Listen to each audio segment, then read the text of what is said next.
Wa ma umiru illa liya'budullah. Tidaklah kami perintahkan mereka melainkan untuk beribadah. Wa ma khalaqtul jinna wal insa illa liya'budun. Tidaklah kuciptakan manusia dan jin dan manusia illa liya'budun, kecuali untuk beribadah. Bagaimana dengan ibadah kita?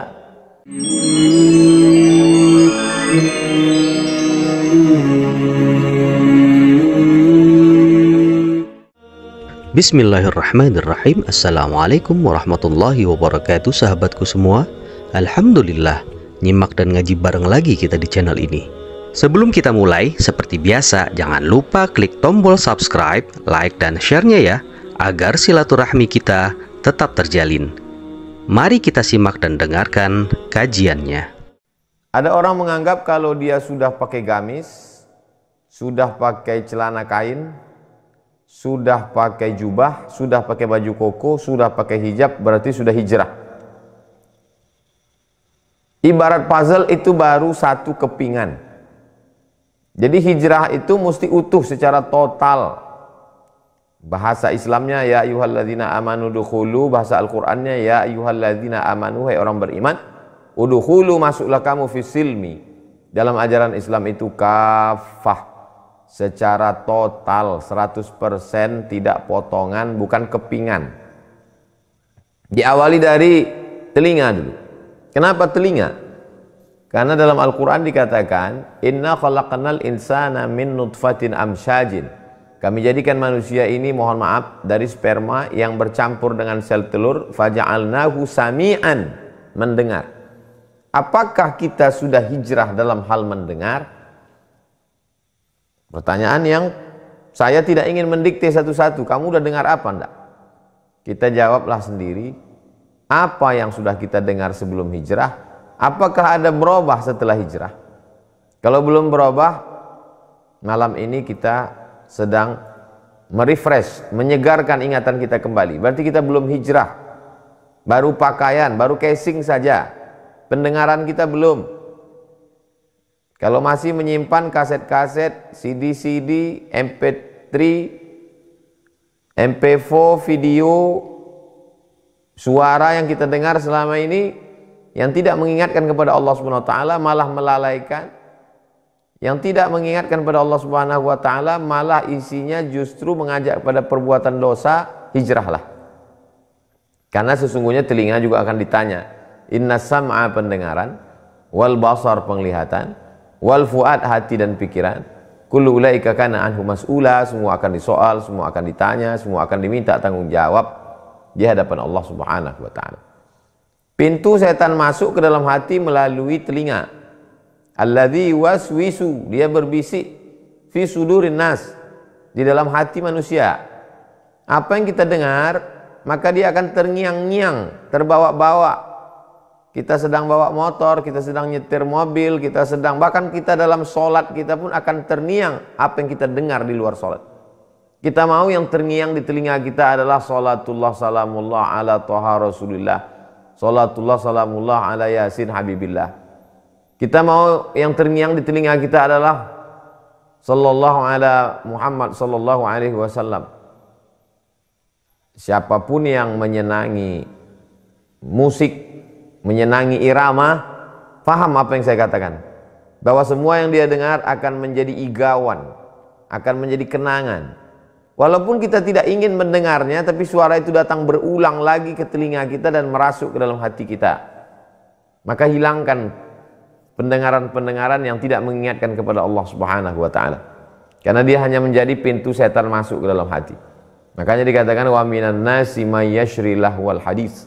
Ada di antara manusia ini yang membeli makna mengeluarkan hartanya untuk membeli cerita sia-sia. Imam Mujahid mengatakan makna cerita sia-sia di situ adalah musik. Musik yang tidak mengingatkan kepada Allah Subhanahu wa taala. Adapun suara musik berisi solawat, irama dakwah, mengajak pada solat, barakallahu lakum wa baraka alaikum wa jama'a bainakum fi khair, berisi doa, maka andai pun dia terngiang ketika kita mau tidur malam, di bawah sadar dalam solat, terngiangnya dia di telinga kita, itu masih baik. Wa idza quri'al Qur'an, kalau kamu dengar ada orang baca Quran, fastami'u lahu, dengar baik-baik, wa ansitu, diam, la'allakum turhamun. Tinggalkan semua yang masuk ke telinga yang melalaikan dari Allah, ganti dengan, tinggalkan kota Makkah, ganti dengan Madinah. Tinggalkan semua yang melalaikan, ganti dengan yang mengingatkan. MP3 Al-Quran, MP3 nasyid, MP3 solawat, MP3 zikir, baik yang pakai irama maupun tidak. Ini yang pertama, poin tentang pendengaran. Yang kedua, wal basar, penglihatan. Innahu labil mirsad, Allah Subhanahu wa taala mengawasi. La ta'khudhuhu sinatun wala naum, dia tidak mengantuk dan tidak tidur. Pakaiannya sudah hijrah, pecinya sudah hijrah, sorbannya sudah hijrah, jubahnya sudah. Apakah mata sudah? Yang jawab kita sendiri. Faman ya'mal mithqala dzarratin khairan yarah. Siapa yang melihat sebesar biji sawi, maka nanti dia akan menyaksikannya ketika berhadapan dengan Allah Subhanahu wa taala. Adapun yang lalu-lalu, illa man taba, orang yang bertaubat, wa amana, beriman dengan baik, wa amila amalan salihah, lalu dia beramal soleh, ulaika yubaddilullahu sayyiatihim hasanat. Semua yang jelek-jelek dulu diganti Allah dengan yang baik-baik. Yang lalu oke, kita sudah lupakan, tinggalkan masa lalu. Tapi untuk sekarang dan yang akan datang, pendengaran ini sam'a, basar, dua potensi yang diberikan Allah Subhanahu wa taala untuk memengaruhi hati dan pikiran. Apa yang didengar, apa yang dilihat, ini sepaket. Inna sam'a, pendengaran, wal basar, penglihatan, wal fuad, hati. Dari hati naik ke otak, pikiran. Kullu ulaika kana anhu mas'ula, semua akan disoal, akan ditanya Allah Subhanahu wa taala. Dari mendengar ke melihat, merenung, berpikir, turun ke lisan, bicara. Bagaimana dengan lisan kita? Sudah hijrah katanya, pakaiannya sudah berubah, tapi ternyata lisannya masih kebun binatang yang keluar dari mulut. Al-yawma nakhtimu ala afwahihim, hari itu mulut mereka kami kunci. Wa tukallimuna aydihim, tangan kami buat bicara. Wa tashhadu arjuluhum, kaki kami buat bersaksi. Kenapa yang bicara tangan? Surat Yasin yang selalu kita baca. Al-yawma nakhtimu ala afwahihim wa tukallimuna aydihim wa tashhadu arjuluhum bima kanu yaksibun. Kenapa mulut dikunci? Karena lisan berbicara sesuka hatinya. Gara-gara lisan orang jadi masuk Islam, asyhadu an la ilaha illallah wa asyhadu anna muhammadar rasulullah. Gara-gara lisan orang amalan, timbangan amalnya berat. Subhanallah wa bihamdi, subhanallahil azim, subhanallah wa bihamdi, subhanallahil azim. Gara-gara lisan orang bisa dekat dengan Nabi Muhammad. Allahumma sholli ala sayyidina Muhammad wa ala ali sayyidina Muhammad. Gara-gara lisan orang bisa mati husnul khatimah, la ilaha illallah Muhammad rasulullah. Gara-gara lisan orang dapat syafaat Al-Quran. A'udzubillahi minasyaitonirrajim. Bismillahirrahmanirrahim. Alif lam mim. Dzalikal kitabu la raiba fihi hudal lil muttaqin. Gara-gara lisan orang dianggap hidup. Subhanallah walhamdulillah wa la ilaha illallah wallahu akbar. Tapi gara-gara lisan semua amal tadi pindah ke orang lain. Gara-gara apa? Ghibah. Gara-gara lisan semua sedekah batal. Gara-gara apa? La tubtilu shadaqatikum bil manni wal adza. Jangan batalkan sedekahmu dengan mengungkit-ungkit, mengungkap-ungkap, menyakiti hati orang lain. Gara-gara lisan orang bisa mati murtad, mengejek ajaran Islam, mengolok-olok Allah, mengejek-ejek Nabi. Gara-gara lisan orang bisa memakan bangkai saudaranya. Ayuhibbu ahadukum ayyakula lahma akhihi maitan fakarihtumu. Gara-gara lisan harimau kamu, lisan kamu, lidah kamu, harimau kamu. Makanya kata Nabi, siapa yang bisa menjaga dua ini, selamatlah dia. Antara dua bibirnya, lisannya, antara dua kakinya, kemaluannya. Lisan kita pikirkan apa yang keluar ini, karena kalau sudah keluar kita tak bisa lagi menebusnya. Nauzubillah. Sudahkah hijrah lisan kita? Kalau sudah, alhamdulillah. Siapa itu muslim? Man salimal muslimun, selamat orang lain, min lisanihi wa yadih, selamat orang lain dari lisannya, dari lidahnya. Ngaku hijrah tapi ngomong masih kasar, ngaku hijrah tapi masih nyelekit. Kalau orang tidak punya anak, jangan cerita anak. Kalau orang tidak punya istri, jangan cerita istri. Pandai-pandai merasakan perasaan orang lain. Andai keceplosan, alihkan ke cerita yang lain. Apa mau ngasih motivasi atau mau ngolok-olok? Ini cerita ini cuma mau motivasi aja Ustadz, di mulut motivasi. Tapi dalam hati, lubuk hati paling dalam, dia sendiri sadar bahwa dia sedang mengejek, mengolok-olok orang. Saya sampai hari ini, kalau ada teman yang belum berjodoh, saya tidak olok di depan, saya tidak tanya di depan orang banyak. Berdua saya tanya, ada orangnya? Ada. Di mana rumahnya? Di sini. Anak siapa? Nanti kita datang, nanti kita pinang. Itu memberikan solusi, bukan menertawakan. Ini perkara masalah lisan. Ini baru yang di seputar kepala saja. Telinga, mata, mulut, bibir, lidah, kepala, turun ke tangan. Siapa itu muslim? Man salimal muslimun min lisani wa yadi, selamat orang dari lisan, lidah dan tangannya. Sudahkah orang lain selamat dari tangan kita? Tanda tangan kita. Ada orang memukul tidak, nempeleng tidak, tapi tanda tangan yang meluluh lantakkan halaman orang, kebun orang, sawah orang, harta pencarian orang, makan orang, mobil orang, sepeda motor orang, hancur gara-gara perbuatan tanda tangan. Berarti bukan muslim. Muslim orang yang mampu menjaga lisan, mampu menjaga tangan. Langkah kaki kita sebelum hijrah, langkahnya kemana? Ke diskotik, night club, bioskop. Kemana langkah kaki? Ke mall. Kemana langkah kaki? Ke tempat minum khamar, ke tempat judi. Sekarang ditebus langkah kaki itu dengan memperbanyak ke majelis ilmu. Orang berhijrah bukan berarti dia tidak melangkahkan kakinya lagi. Orang yang tidak melangkahkan kakinya bukan hijrah, mati, sakit. Sebagaimana sebelum hijrah melangkah, setelah hijrah lebih sehat melangkah.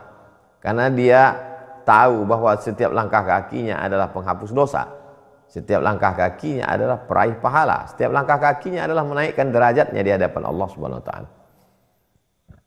Setelah hijrah, kaki lebih banyak melangkah ke majelis ta'lim, ke maulid, ke masjid, ke surau, ke langgar, ke musola, ke rumah tuan guru, ke kiai. Kaki tetap dilangkahkan. Selama jantung masih berdetak, selama nafas masih berembus, selama darah masih menetes, maka kaki harus tetap dilangkahkan. Kemana dilangkahkan? Kepada yang baik-baik. Itulah beda kita antara orang hijrah dengan yang tidak hijrah. Lalu kemudian hati dan pikiran. Ada yang mengatakan berpikir itu di sini. Ada yang mengatakan berpikir itu di sini. Dua pendapat. Yang satu mengatakan berpikir itu di sini. Yang satu mengatakan berpikir itu di sini. Saya memilih pendapat yang mengkombinasikan antara keduanya. Berawal dari sini, naik ke sini.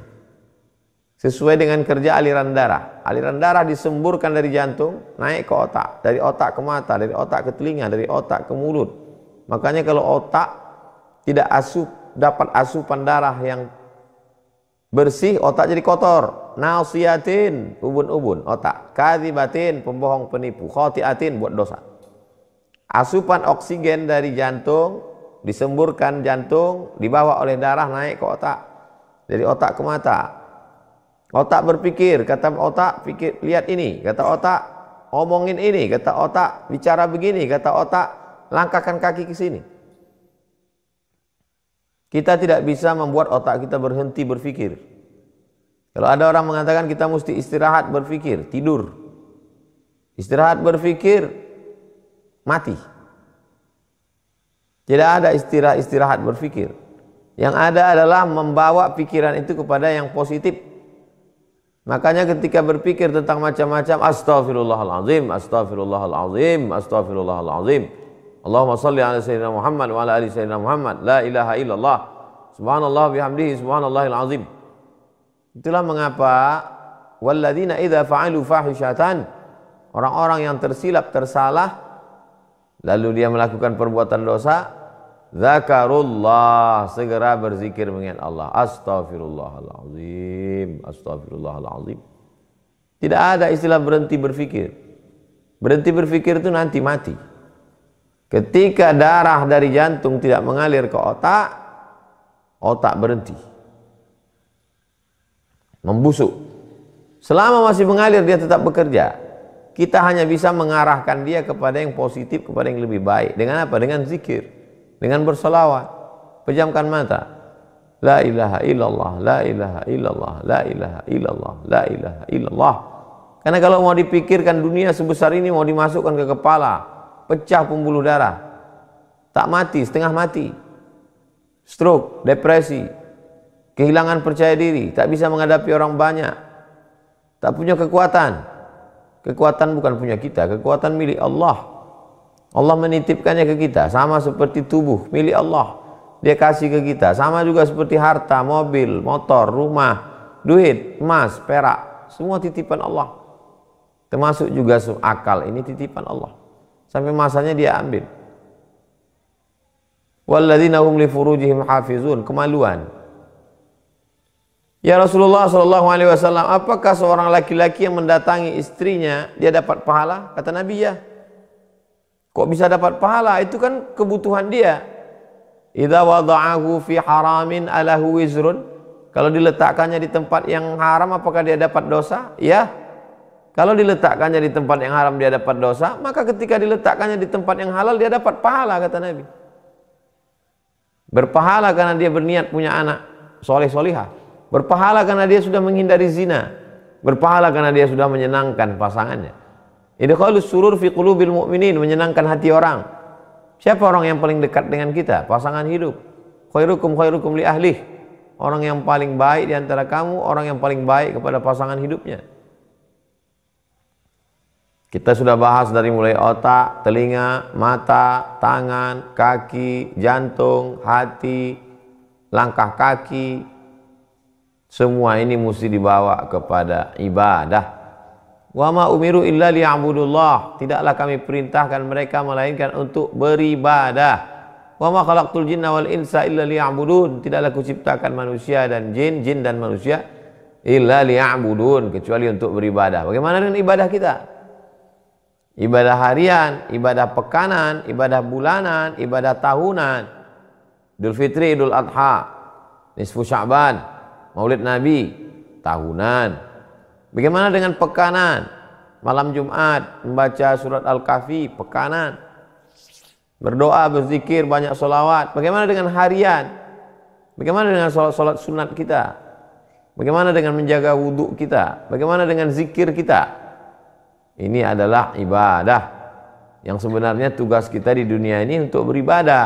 Tapi karena Allah kasih dan sayang, kita boleh kerja, kita masuk kantor, kita jaga ruko, kita punya ternak, kita punya kebun, kita punya usaha. Tapi itu mesti bernilai ibadah. Bedakan antara ibadah dengan bernilai ibadah. Jangan hanya karena sibuk dengan yang ibadah lalu meninggalkan yang bernilai ibadah. Jangan karena merasa sudah beribadah dengan melakukan perbuatan yang bernilai ibadah lalu meninggalkan ibadah. Sibuk ngasih anak yatim, fakir miskin, duafa sampai enggak sholat. Sibuk sholat sampai enggak peduli kepada fakir miskin, anak yatim.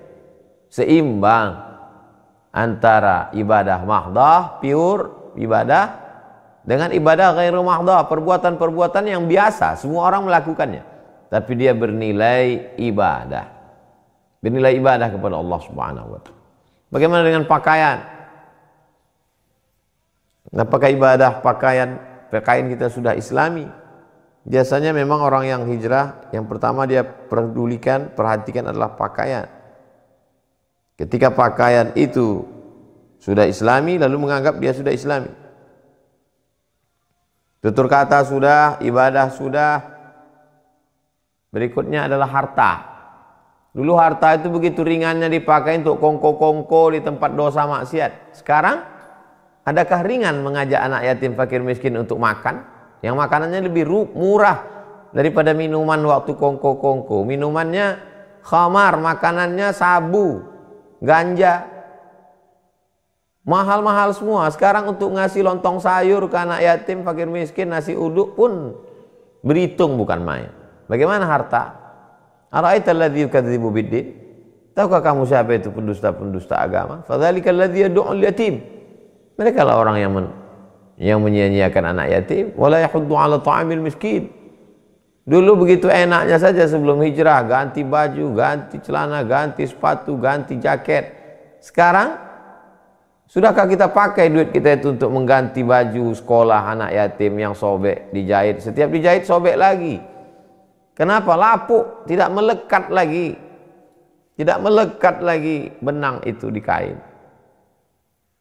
Dulu begitu enaknya saja menggunakan uang harta untuk ganti-ganti kendaraan, ganti ini segala macam. Sekarang, sudahkah kita ganti rumah fakir miskin layak huni, rehab rumah, program duduk ngajak teman nongkrong sampai jam 2 malam? Sudahkah kita mengimbangi yang masa lalu yang sama dengan mengajak panti jompo makan enak? Sudah kita ikut masuk program membahagiakan anak yatim 1 hari? Sedekah akbar? Ini pertanyaan-pertanyaan yang kita pakaikan ke hati dan pikiran kita supaya kita berpikir.